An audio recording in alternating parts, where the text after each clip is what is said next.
driver convicted of first-degree murder in fatal rock-throwing case. Joseph Koenig now stands convicted of first-degree murder in the death of Alexa Bartell. Bartell, a 20-year-old woman, was killed by a rock hurled through her car windshield. The incident occurred in suburban Denver in April of 2023, a senseless act of violence that shocked the community. Koenig and two friends were engaged in the deadly game of throwing rocks at passing vehicles. Give a like and subscribe. Leave a comment. The prosecution argued that Koenig, along with Nicholas Karol-Chik and Zachary Kwak, acted with intent to kill. Their actions, they claimed, demonstrated a depraved indifference to human life. Alternatively, the prosecution asserted that they were conspirators in a crime that resulted in death, making them equally culpable. Karol-Chik's testimony proved crucial, directly implicating Koenig in the fatal act. According to Karol-Chik, Koenig seemed excited in the moments before throwing the rock.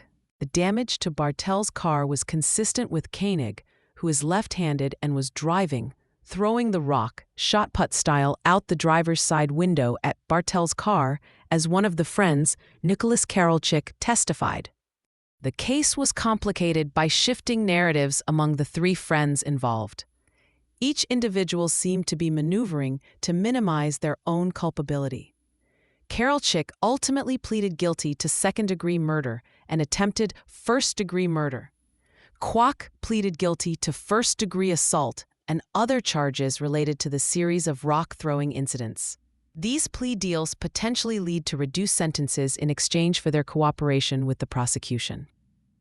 Koenig maintained his innocence throughout the trial, claiming that Kwak was the one who threw the fatal rock. The defense attempted to cast doubt on the reliability of Karol-Chik and Kwak's accounts.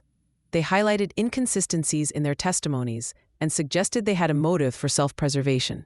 Koenig's lawyers argued Koenig did not know anyone had been hurt until Bartell's car went off the road, and that he had borderline personality disorder, which affected his impulse control and judgment. The defense argued for a lesser charge of manslaughter, citing Koenig's borderline personality disorder and a lack of intent to kill. The group's actions after the incident revealed a chilling disregard for human life. They circled back to the scene after Bartell's car veered off the road. They offered no assistance and made no attempt to call for help. Bartell's body was ultimately discovered by her girlfriend, who tracked her phone to the location. The only DNA found on the fatal rock belonged to Bartell herself. This lack of forensic evidence directly linking Koenig to the rock made the testimony of Kwak and Karol-Chik all the more crucial for the prosecution. The friends initially agreed not to speak to anyone about what had happened that night. Kwak, the newest member of the group, later told investigators that Koenig had thrown the fatal rock. Karol-Chik, who described Koenig as being like a brother to him, initially pointed the finger at Kwak before changing his story and saying that Koenig had thrown the rock that killed Bartell.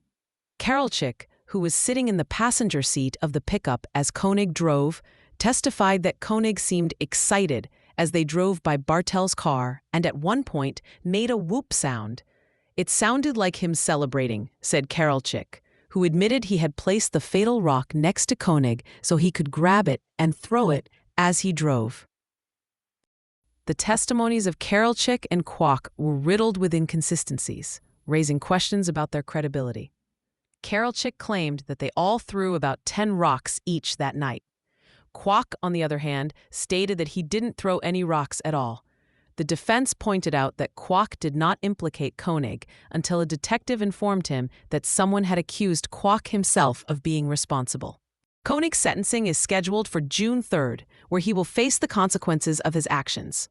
Karol-Chik and Kwak also await their sentencing, their fates intertwined with the tragic events of that night. This case serves as a stark reminder of the devastating consequences of reckless and senseless acts of violence. It underscores the importance of accountability and the profound impact that one moment of thoughtlessness can have on countless lives. Karol-Chik faces between 35 and 72 years in prison. Kwak faces between 20 and 32 years in prison.